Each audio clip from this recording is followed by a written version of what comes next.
Good afternoon.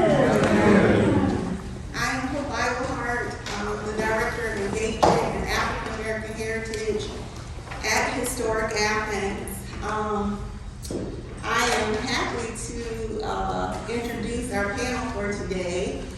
We have with us Ms. Linda Davis, who is over the Brooklyn Cemetery and the Friends of Brooklyn Cemetery.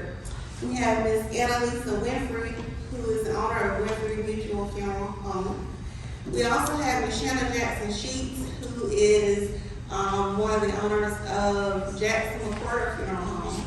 We have Carey Colquitt with us today, who is local historian and also the owner of East Lawn Cemetery. We have Mr. Blackwell with us today, the owner of Mack and Payne Funeral Home. And I am Homegoing former president of Dr. Jones College of Funeral Service and also funeral director at Early Funeral Home. So when we think about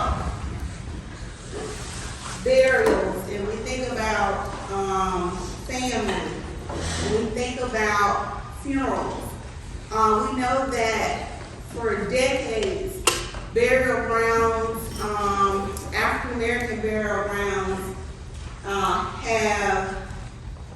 have oftentimes been neglected and also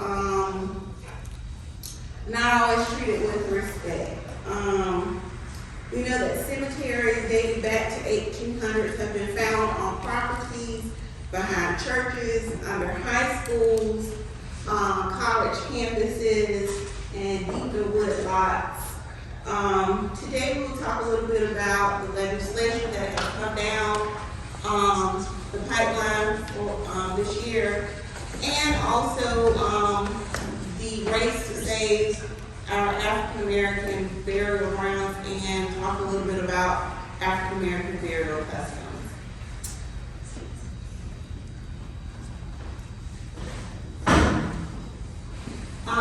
The Senate issued legislation this year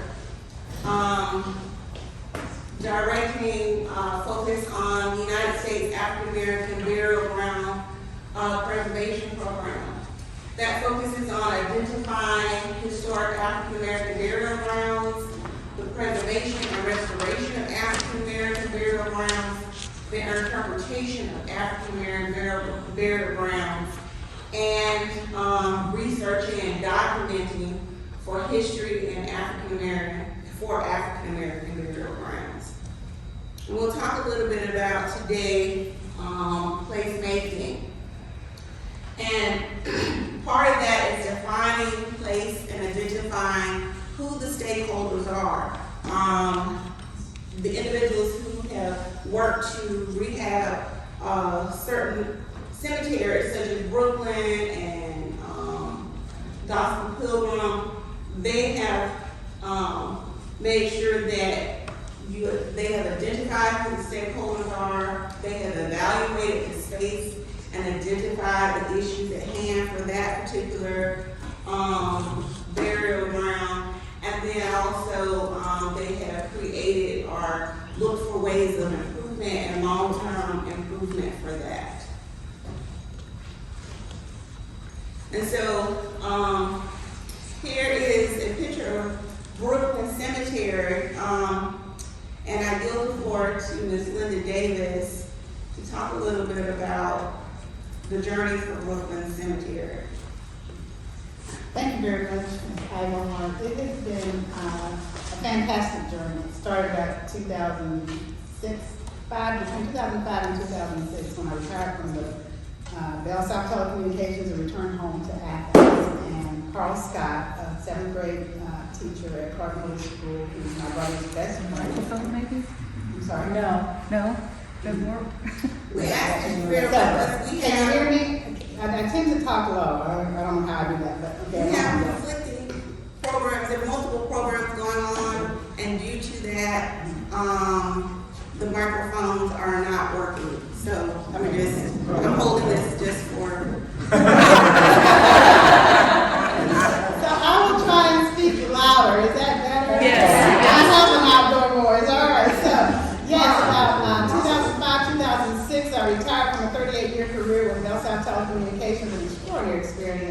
that began here in Athens, Georgia, which is my hometown and my place of origin, if you will.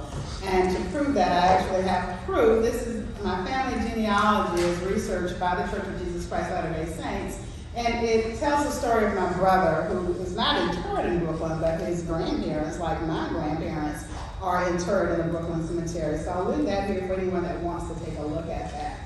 But going into the work of trying to work to restore the cemetery has been just the most extraordinary experience of my life. I'm delighted to share this space with 3 of our most prominent funeral homes in Athens, actually 4. Because every time I walk through the cemetery, I see your work. Your work is still visible, even in things that are now gone and pretty much destroyed from time and neglect. So it was very also rewarding to have our very first evensong experience, and we had the tents from 3 of you at the cemetery. Yeah, that was amazing because it kind of, again, connected the present to the past as we looked at the cemetery markers, and then we were gathered under these tents to talk about the cemetery and talk about our plans for that. What I've discovered is that place matters, and I think that what I've discovered even more is that until you start asking who are these people, we don't have a sense of where we came from. And so I have brought also to share 3 genealogy researchers from people that are interred in the cemetery. There's one up here that's specifically significant because it almost ends in the last burial that was there. That family doesn't have any other connections, and so sometimes the entire history of the family is in that ground, right? And these are unmarked graves, not necessarily anything with huge markers or anything like that, but this is from the research done by, let me make sure I credit,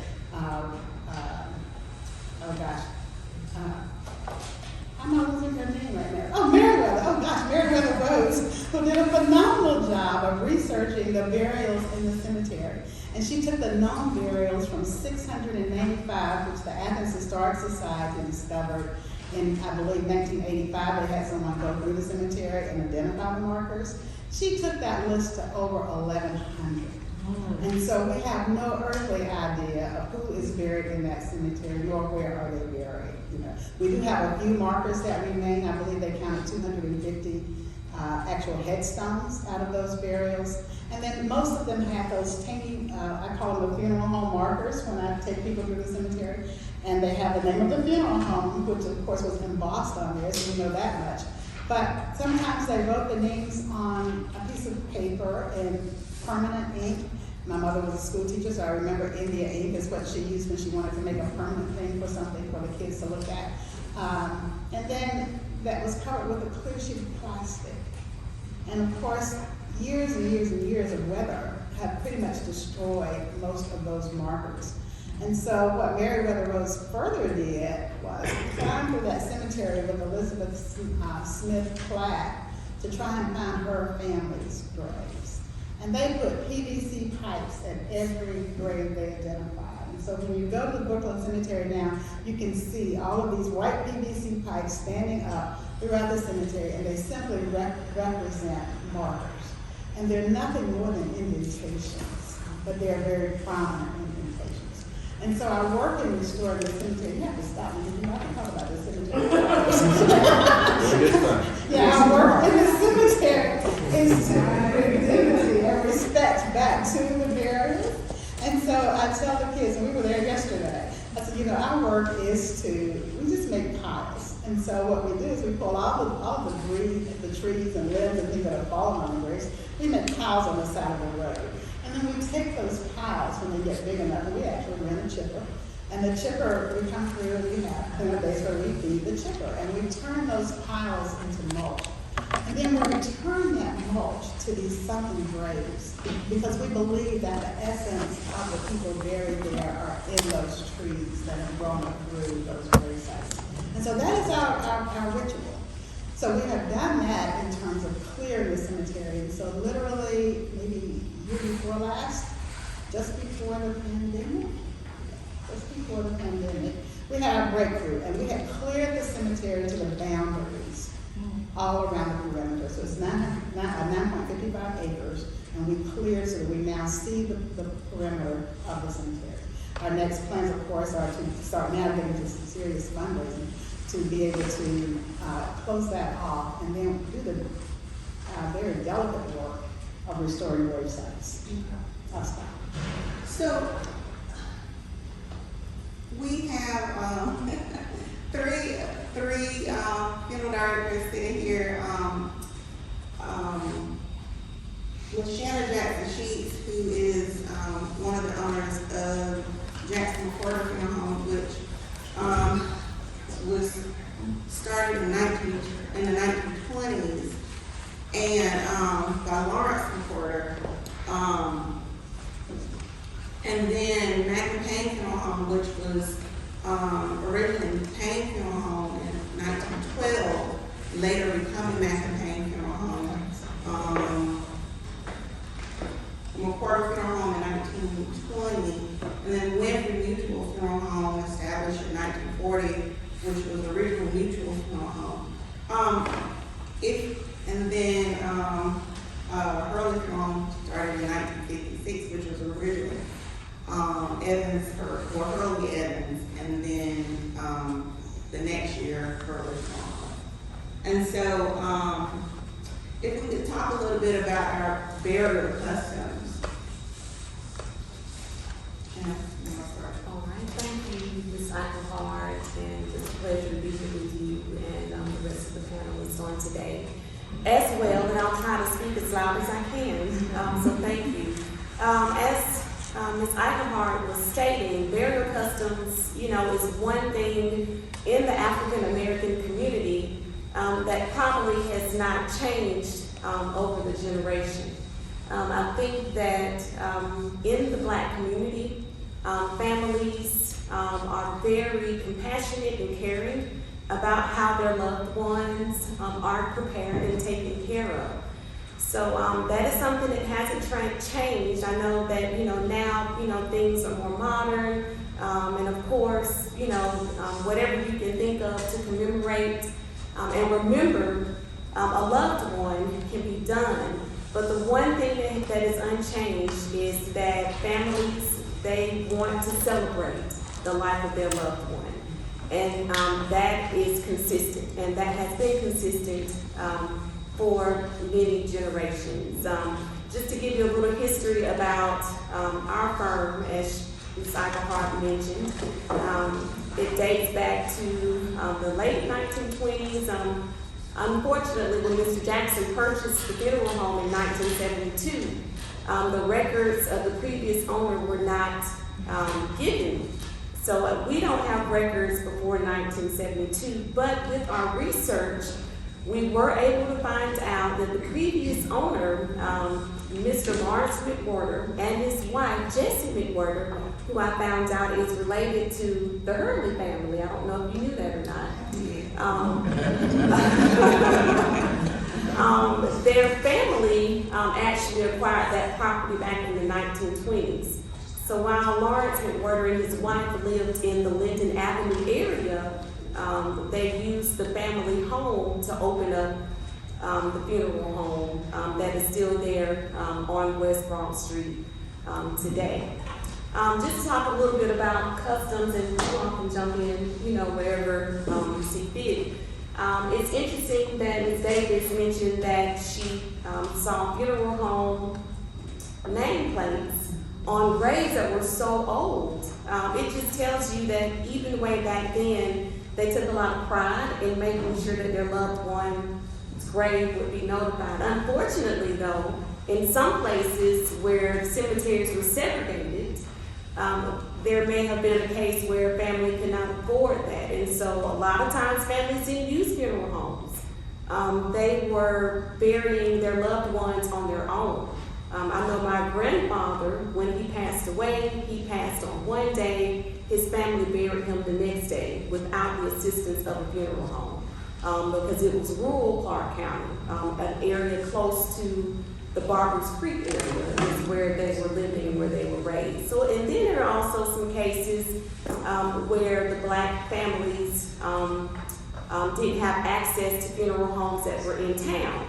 And so they were using some of the white-owned funeral homes. In my research, I also found that a lot of families on the outskirts of Clark County were using funeral homes like Bernstein Brothers. And that was in the early 1920s.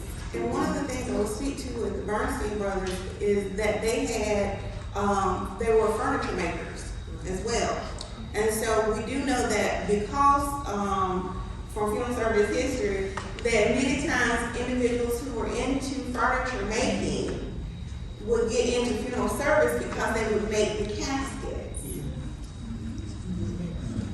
Didn't mean to cut you off. Just wanted to add.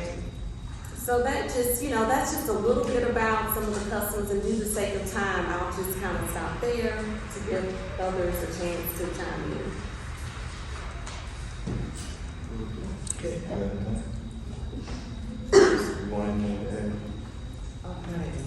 Okay, so there's also different other customs also with our African Americans funerals. Sometimes people ask, why do we wait so late to bury?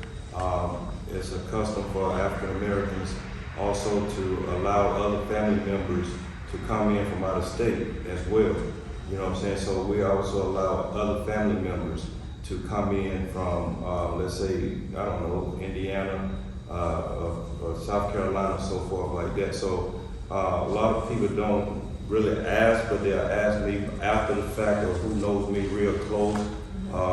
My friends, especially white friends that I have, they may ask me, Shane, what are some of the customs? Why y'all wait so late to bury? And I say it's custom for us to allow that for people to celebrate a homegoing service. So it's nice to have that custom. They also ask, well, why do y'all wear certain clothing and stuff like that as well? Well, I say it's custom because our people would like to really celebrate the legacy of that loved one, that matriarch, that patriarch of that family member. So we have a lot of customs that we also celebrate for that loved one, because this is going to be the last time that we see them. They've already left, and now they're getting ready to go. They've already left, but we paying our last respect. So we also make sure that with our clothing, we may wear dark clothing. We wear a lot of time. We try to dress up. You may see a lot of people in the African American funerals. You see them wearing suits. Other people may not be accustomed in their funerals to wear suits and so forth. But why do we wear suits? Well, we paying respect again. We also are looking at the fact that we want to uphold tradition. And growing up with our grandmothers, they always told us to make sure you look sharp, no matter where you're going. So even at our mother's funeral, grandmother's funeral, great-grandmother's funeral, we're paying that respect. That's a custom. If we are having our 97-year-old matriarch of the household, that person, that grandmother who was the glue to that family, we made sure that we're going to take care of her. We also have custom. Y'all help chime in. I'm just saying, because I was going to say about we have what we call crown ceremony, where we put crowns on top of them, on their heads at the ceremony. That's a custom that we do as well. So we really pay homage to our loved ones and to the patriarch as well. So we have a lot of customs that we do that a lot of people don't understand. And I think this is the reason we're having this dialogue today, to explain. So I don't know if we have a Q&A session later, and I hope I'm speaking loud enough for y'all to hear me. You can? One of the things I will say too, just adding to what Shane is saying, Mr. Blackwell is saying, is that a lot of our customs come from Africa, and a lot of them come from slavery as well. Homegoing, when you think about homegoing, we think about wanting to reunite with our loved ones that may have been sold off in slavery, or that were separated from the African slave trade. And so that is why a lot of our funerals are such a big to do in our community, because we are reconnecting with those who have gone on, our ancestors. And so I put a few things here to talk a little bit about some of the symbolism that you may see on some of our burial markers. The flowers symbolize human life and beauty. The seashells, you think about the African tribes and the bodies that were dropped into the sea. You're thinking about those burials. Personal items such as pottery and things of that nature. That's one of the reasons why when you look at Brooklyn Cemetery, look at Gospel Pilgrim Cemetery, there may be pieces of pottery that are there. And that pottery, their family members may have placed it there. So it's one of the reasons why it's been so hard to make sure that we get through the vegetation and the overgrowth of those particular cemeteries, is we want to make sure that we don't disturb those burials where individuals may have left certain items behind for their loved ones. One of the things also we want to think about too is that in slavery, oftentimes individuals, when they had their burials, they would often use that as an opportunity to come together and share. Later on, oftentimes, the slave owner decided that they wanted to be a part of that because they felt like individuals were plotting and planning to get away. But a lot of those customs were brought forward. For instance, like if you look at some of the markers for our symbolism for the grave markers, we have trees, which would include oaks representing the Christian cross, palms representing victory over death of Christ, the anchor, Christian symbol meaning hope, angel considering a message of God, broken column symbol life of cut short, the life cut short, broken flowers symbolize a life terminated, clasped hands symbolize unity and affection. The crown, as Shane was saying, symbolizes immortality. The rose associated to the Virgin Mary, and matriarch. God and the eye of God symbolize God and the Trinity. The heart, traditionally a symbol of love, courage, and intelligence. And a flaming heart signifies extreme adoration. A heart encircled with thorns symbolizes the suffering of Christ. And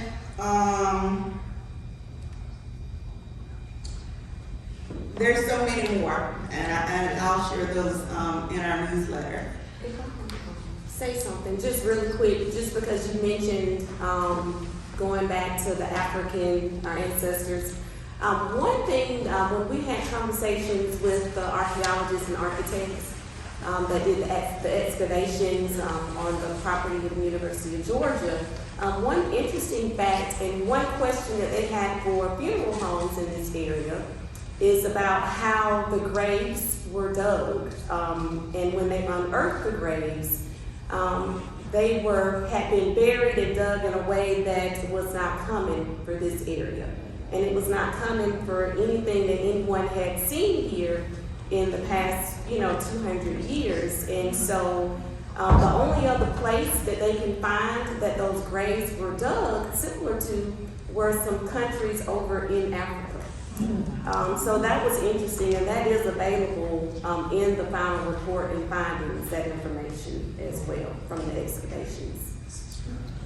One of the other things that I'll return back to Ms. Davis is that when you think about, you said, well, funeral homes, African Americans, they have such big funerals. And you think about it, like I said, a lot of these traditions come from our African community, but also slavery. Where, if you think about it, the place that they would be celebrated would be in death. They didn't have a high title unless they were involved in church after emancipation. They didn't have a high station in life per se because the community didn't afford those opportunities. Many, I won't say all, many of those opportunities due to segregation. The African American funeral was the one time that they would be able to be celebrated and grand. That's so powerful.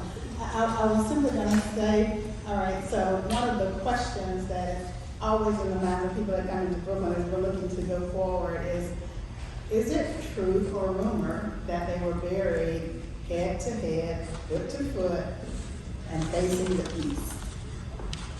Is that a rumor, or just a custom, or a rumor that I've been living by? Well, I'm at a more modern cemetery. It was started in 1959.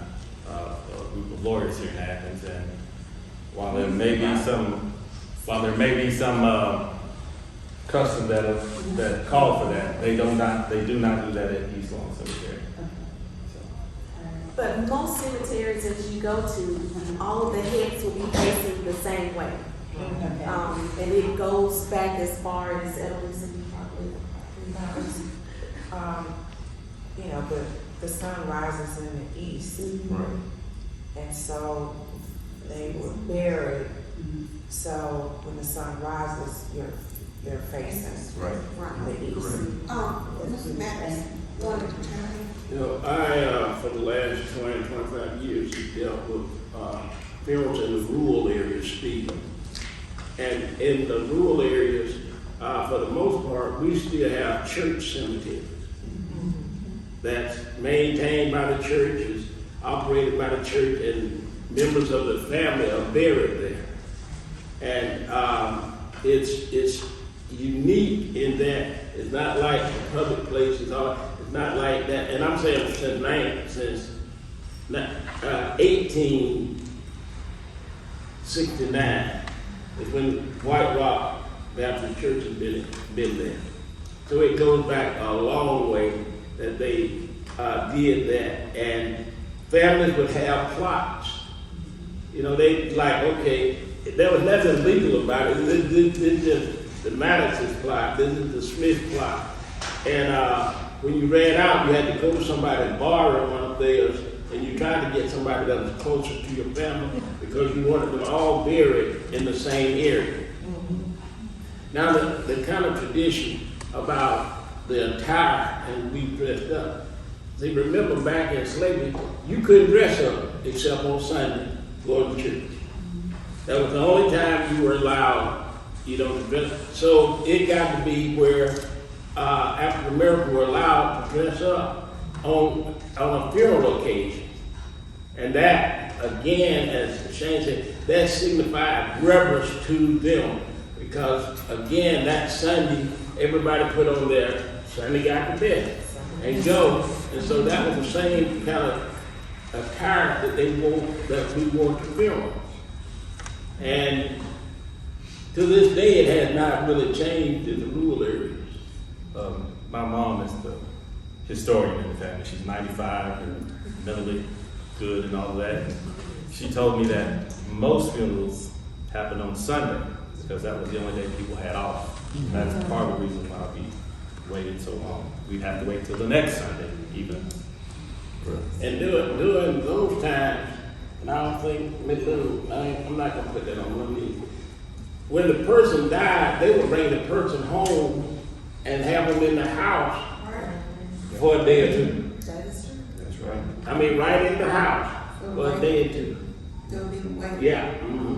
And, you know, then they would move to that burial part. But it was not uncommon that when so-and-so passed, they would put them in the parlor and just in the casket. and they would come by there.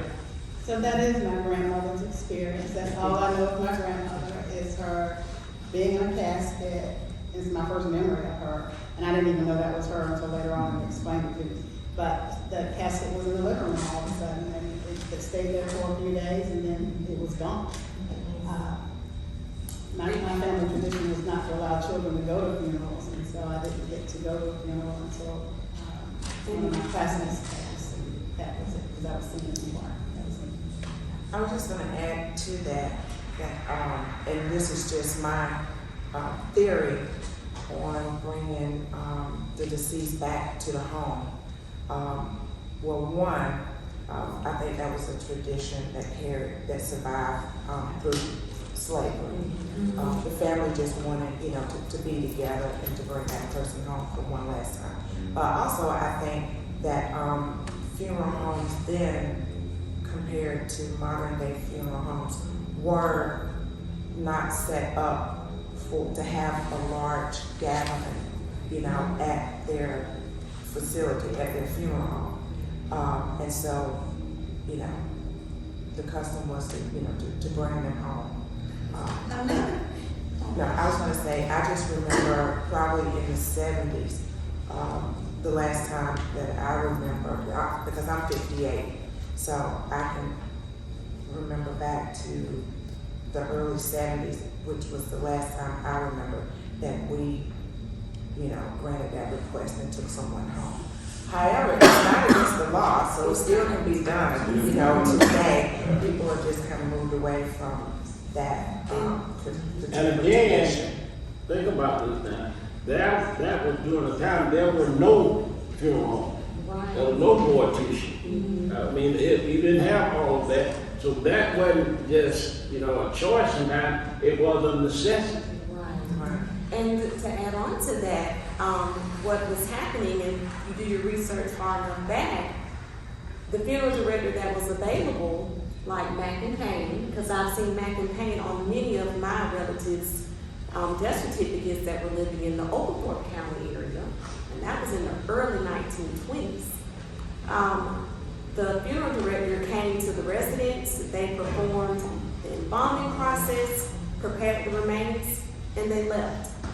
Their job was over, and the family took it from there, had the service and the burial. I'm going to add that probably is one of those things that came from Africa. I got to go to Ghana, West Africa in 2007, and one of the tour guides' sister passed while we were there. And we stopped our trip and decided we would go and honor his family. It was 4 hours in this funeral procession experience, but I wasn't prepared to walk into the house and see her standing up in a casket. But she was prepared in her home and left there for the community to come to visit her and to pass their rights away. And then everybody in that area, more like a village, gathered to send her home. And they paid homage to her and to the elder of the family. And the elder of the family was in charge of all of their arrangements. And so it was quite an experience. And so, yes, our customs haven't changed very much from that time. It was something that came across the sea with us. I will say after, during Reconstruction, our community was very busy creating schools, creating businesses, establishing their community. One of the things that they also did was develop probably about 29 lodges representing 8 orders. The Good Samaritans, the Odd Fellows, the Masons, the Knight of Daggett, yes, Gospel Pilgrims, Ancient Knights, Independent Benevolent Order, and the Magnolias. And in 1912, it was estimated membership in these lodges were about 2,500 people, a large percent of the black population at the time. And one of the things that these lodges provided was an opportunity to be able to pay for your burial. So they would pay about 15 cents a week to go towards their burial so they could have a proper burial. If you see behind the Gospel Pilgrim Cemetery. And as I mentioned, there was the Gospel Pilgrims.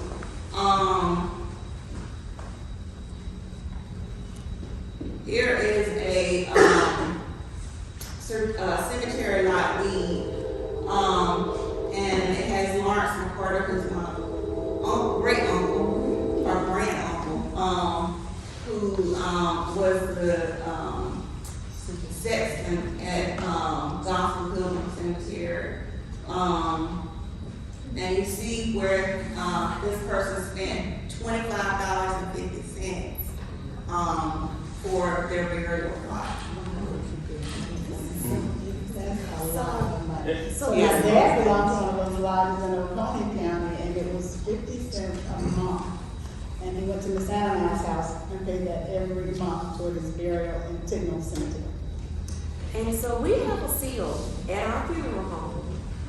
It's a lodge seal. It is probably over 100 years old. Had no idea what it was connected to, and I'm thinking that I'm figuring out. That's been a huge mystery for all of these years. I'll have to make that information available to Historic Athens. Yeah. And as they say, some of those lodges still exist today, and some of those individuals still invest money, not necessarily pay for a funeral, they're nowhere close to being able to do that, but they still have that as one of the traditions. Within that, they still call it a burial fund, but it's like $400 or $500. I will say by 1926, we know that Theo Williamson was an embalmer at Payne Funeral Home. Houston Lumpkin was selling fraternal insurance. James Mack was owning Mack and Payne Funeral Home in the Payne building downtown. And W. Smith Lomax was the funeral director as well. Also, the Approved Order of the Samaritan had their own building downtown. As I said, Bernstein's Funeral Home, they were selling furniture, but then they were also burying because they had a funeral home that opened in 1911, 1 year before Payne Funeral Home. And then Hobson Funeral Home was located at 337 North Cole Street with W.P. Hobson as the embalmer. So,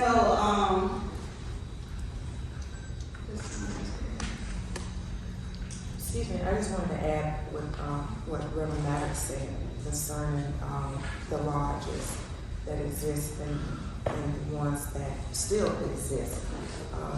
Yeah, they do pay a lot more. I think maybe some are 500, some are 1,000. But we do assist families in filing those claims to get those burial funds, and it's usually older people. And I think more so now it's just for sentimental reasons that they continue to contribute, to these lodges.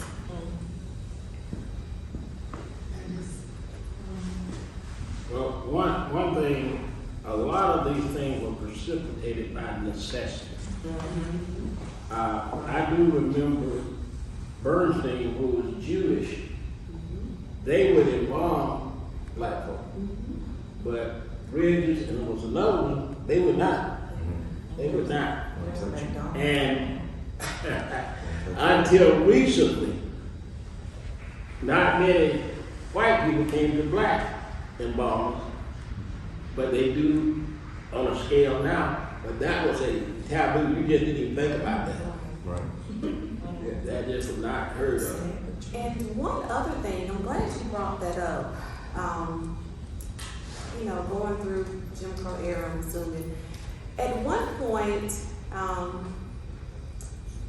funeral homes served as the ambulance service, and I know all of you are familiar with that. With that being said, in the black community, they had to rely on black funeral directors to be the ambulance service for them. They were not allowed to be transported to our local hospitals by any of the white-owned ambulance services or funeral homes.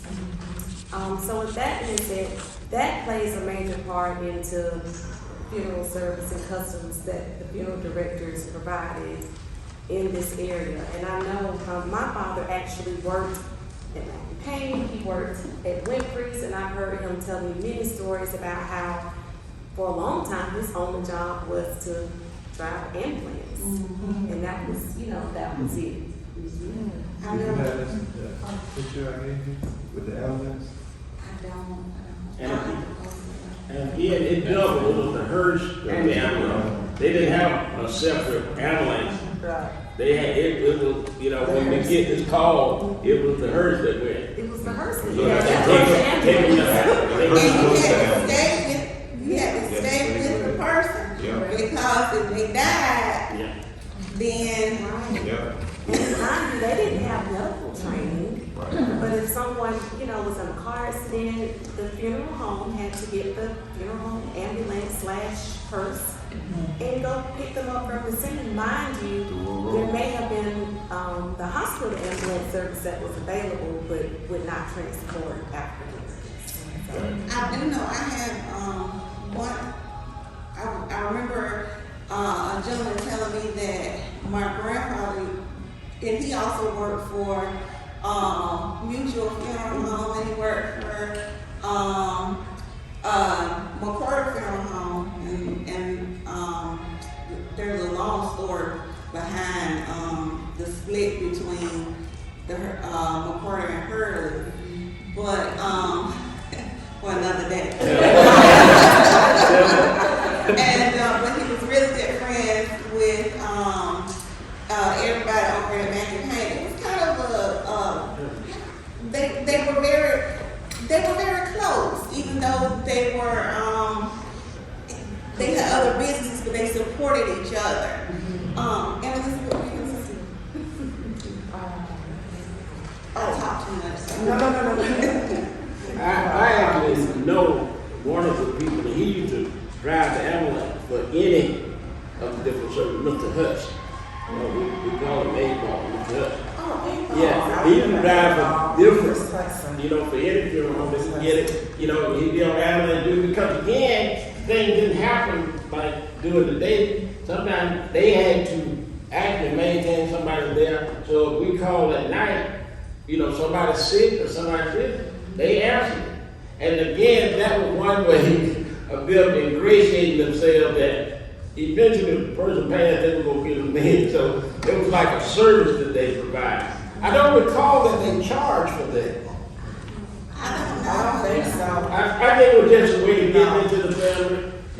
And I do know the rural counties, they depended on us as well, because I have people from Oconee that tell me about how we would go and pick up their loved one in the ambulance service and bring them all the way to Athens and to make sure that they got adequate care. And then, of course, you would sit there with them. And of course, they had to have someone still at the funeral home to answer the phone, because, it wasn't like today where you have answering service and cell phones and things like that. You literally had to have someone constantly answering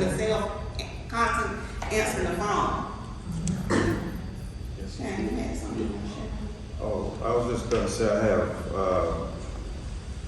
when we was down on Washington and Hull, on Hot Corner, for many years, they kept records.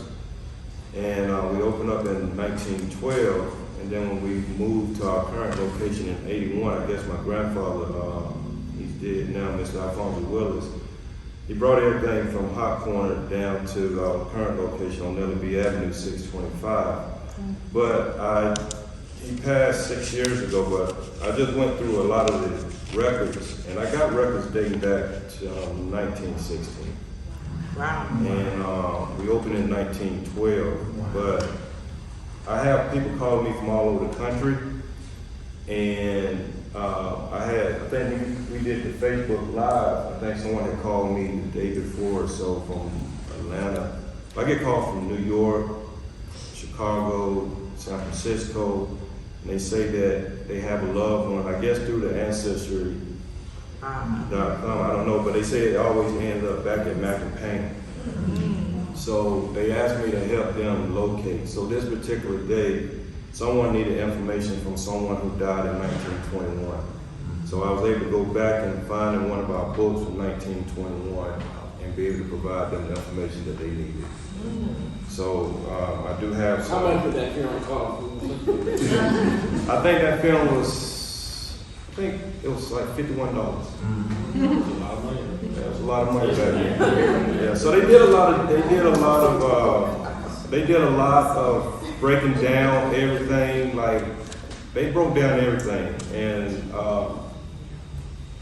25 cents for. He brought the wrong size of gloves. Man, I mean, come on. But they really, the sizes, not the size, but I'm kind of awkward now with the gloves. But anyway, the prices for a service then, they literally broke down everything.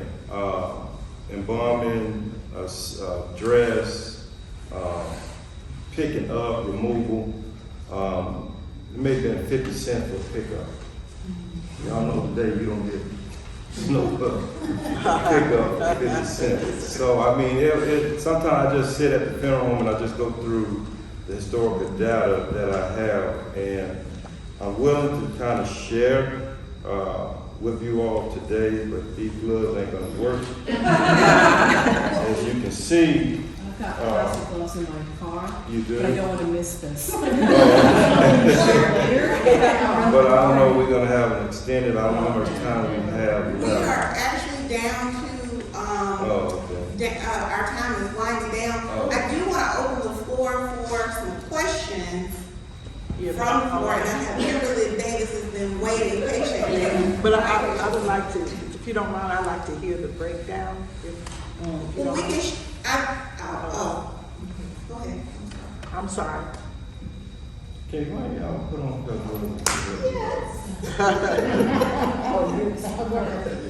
While they're doing that, I want to share kind of recently, so it's not way back. As I say, White Rock Baptist Church is quite an old church, and in the last 3 months, we buried people of the Chapman family that even our oldest members didn't remember. But they wanted to be buried back at their home church that they may not have been to for 40, 50, 70 years.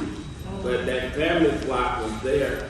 And we had one lady, they had a funeral in New Jersey. And they had an ambulance to bring, a hearse to bring them all the way to Washington to Railroad. To be, just to be laid to rest there. They did all the ceremony, everything else up there. We recently had one. He left Athens when he was 16. He went out and had a whole life and family in California. He came back for the last 6 years to make his arrangements here. And on his death, they had a service in California, flew him here, and they brought him to Athens so he could be interred near his family. And one thing, it was often incorporated in the will that I want to have a funeral as I am customary attuned to. It would be in that document. And oftentimes they had the money set aside, and you didn't mess with that money. You just hard time came, but that money was set aside for that. And it's interesting that you mentioned about how people moved away. In the, I don't know, you probably can help me with the years, but at some point, a lot of African Americans from this area migrated north. Right. So they migrated to Springfield, Massachusetts, Cincinnati, Ohio, because of the opportunities that were there. So you would think that after someone would live in a particular area for 6, 7 decades, that they would have their funerals there. But in our customs, a lot of times people want to be brought back, and they want to be buried along with their family members. So I know When Carey just mentioned about the person coming from California, that happens often. When we have ship-ins that are coming, they're coming a lot of times from the same communities that people migrated to up here. And I think oftentimes, I know, oftentimes the migration was for jobs. They were to get away from the segregation and for opportunity. And so to have them want to come back and be laid to rest with their family members so that they all be caught up in the rapture together. So at this time, we're going to take our few minutes for questions as they are. We have 3 examples we want to share. Okay, let's. All right, so we have in Speak up, please. May 21st, 1917, we have Mrs. Catherine Evans out of Atlanta, and this is for a wagon hearse service, and it was $16.50 for the carriage, and it was paid in full. And then there's an entry on that same day for Mr. John Lyons' baby. And the baby coffin was $1. And the, I can't remember, the other thing was 75 cents. But they still had a balance of 25 cents. And what's so significant about that is I have a marker in Brooklyn Cemetery for Mr. Fred Hopkins Jr. He was an infant that lived 30 minutes. And his marker is still there from 1967, but it was because it was embossed letter as opposed to the handwritten notes that were there as well. And so the other thing that, you talk about artifacts, I just have this one, and this is a sound that I've made for several places in the cemetery, but on here, we have this particular marker for in memory of our boys, Garfield Hill, born October 25th, 1881, died August 18, 1895. And since then, there's another marker behind it that says, "Suffer little children to come unto me." So a lot of our burials are right out of our churches, and here's what this Fred Hopkins marker as well. But luckily, in all that time, somebody's done some research, and these 2 young boys drowned at the water treatment facility here in Athens, according to the newspaper. So I'm gonna break in just very briefly. So hi folks, I'm Tommy Valentine with Historic Athens. First of all, I just want to take one additional opportunity here for our panel. Can we hear it for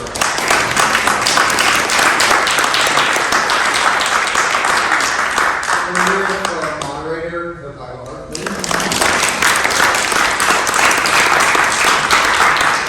So for those of you that are regulars to our Historic Athens History Hours, just so you know, this series occurs the 3rd Tuesday of every month, each with a different topic. For more than a year, starting last month, they're all being curated by Iglehart as part of her One Story Athens initiative we're doing at Historic Athens. It also includes Friday afternoon live casts at 12 o'clock. On our Facebook page, this Friday's guest is Miss Frida Scott Giles. Okay, Frida Scott Giles, yes, he's here. We're going to open up the floor for a few questions. Before we do so, and hope we'll direct those, let me just say that a question ends in a question mark. It's not a statement, so please make sure that you ask a question. Secondly, we are a member-driven organization. We're a 501c3 nonprofit. Our ability to do programming like today depends on your generosity. Between now and the next time we see you on November 15th, we'll start our annual membership drive. Memberships begin as little as $5 a month, and they make a big difference, including our ability to hire our Director of Engagement and African American Heritage of Iglehart, which we did this year. Okay? So, this is an incredible assembly of folks. If you can corner someone at the end of this and not let them get to their car and pick their brains, that'll be good use of your time. Although, one of the things I've learned, especially having our President-elect Shane Blackwell on the board, is this is a very busy business, so you'll be lucky to catch him. So, anyway, thank you so much. I'm going to pass the microphone, the conch shell, we've been calling it, back to Hope, and she will take a few questions. Thanks a lot. I appreciate it. All right, Kimberly Davis. Hi, I'm Kimberly Davis. I'm the president of the Board of Trustees for Historic Athens. That's my mom over there.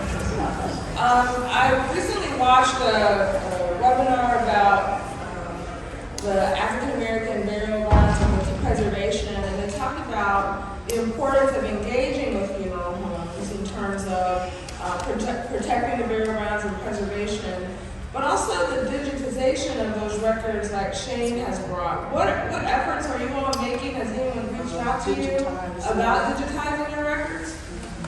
Actually, I've been searching for a company to create just a simple database. And as recently as this past weekend, just searching online, someone did respond to me. I've got to just get back with them, but I want to, because our records from when my father purchased the funeral home back in 1945, he started keeping ledgers. So in the earlier years, our records are in ledgers as well. But so it wouldn't be a lot of information, but just to have a database of who our firm served. Because like Shane and Mr. Blackwell said, that we have people all the time, especially now that people are, tracing their heritage, genealogy and stuff. They call us, wanting to know, and also too, so to answer your question, yes, I am trying to find someone to write a database for me, and probably for all of us, that we can put the older records in.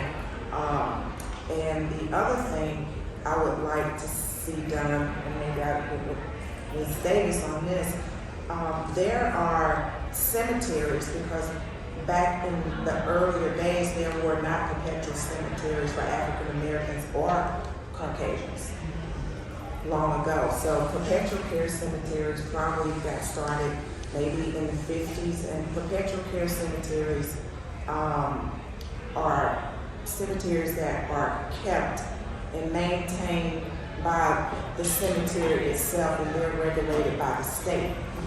Whereas back in the day, church cemeteries still are not regulated. Private cemeteries, which Gospel Pilgrim, Brooklyn, there's others, there's Brotherhood Cemetery in Athens, and then there's another one that I just happened to be at a dinner talking with someone who lives in Homewood Hills. And I had forgotten about that cemetery out there, but I will be getting with him soon to walk those grounds. So there are quite a few unknown cemeteries in Athens, Clark County, that if we could just maybe have a database where as we come across graves that can be identified in these cemeteries that are not on the radar right now, if we could put those cemeteries on the radar and populate that database as we get names of deceased people who are buried there. Just a question, since that act was passed, the Historic Cemeteries Act, and it said they give grants, have the grants been explored for doing digitizing and doing this record keeping that's so essential? So I will say, just to answer your question, and I hope that I answered both questions, with digitizing Family Search, which is the same organization that's about, what's the name of the church? Church of Jesus Christ. Church of Jesus Christ of Latter-day Saints. They've done an excellent, remarkable job with preserving death certificates, especially here in the Clark County area.